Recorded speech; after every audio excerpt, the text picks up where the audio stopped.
Hi friends, আমি এখন আছি আসাবে কাহাফ। এটা হলো সূরা কাহাফে যে 7জন যুবকের কথা বলা হয়েছে, সেই 7জন যুবকের সমাধিস্থল।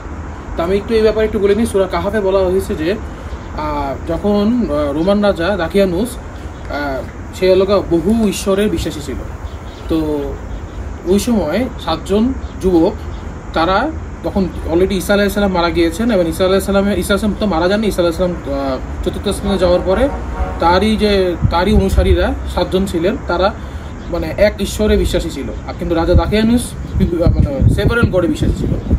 তো ওই সময় রাজা দাকিয়ানুস তাদেরকে ডেকে এনে বলে যে তোমরা আমি যে ধর্মে চলতেছি সেই ধর্মের অনুযায়ী তোমরা চলো। কিন্তু তারা এক আল্লাহর বিশ্বাসী ছিল, এই জন্য তারা তখন আল্লাহকে সাহায্য প্রার্থনা করে এবং এই গুহাতে এসে তারা ঘুমায়, এবং তারা 313 বছর আল্লাহ তাদেরকে মৃত্যু না দিয়ে ঘুম পাড়ে রাখেন। মানে কোরআনে বলা আছে এইভাবে যে সূর্য আলো যখন পূর্ব দিকে পড়তো তাদেরকে পশ্চিম দিকে মুখ করাইতো, আবার পশ্চিম দিকে আলো পড়লে পূর্ব দিকে মুখ করাইতো। এইভাবে করে তারা 313টি বছর পার করে দেয়। 313 বছর পরে আল্লাহর ইচ্ছায় তারা জাগ্রত হয়। তাদের মধ্যে একজনকে পাঠানো হয় শহরে রুটি কেনার জন্য। তখন শহরে যখন রুটি কিনে, তখন অলরেডি দাকিয়ানুসের সাম্রাজ্য শেষ হয়ে গেছে। অলরেডি নতুন যে রাজা আসছেন তিনি আবার ঈসা আলাইহিসসালামের অনুসারী এবং সে এক ঈশ্বরে বিশ্বাসী।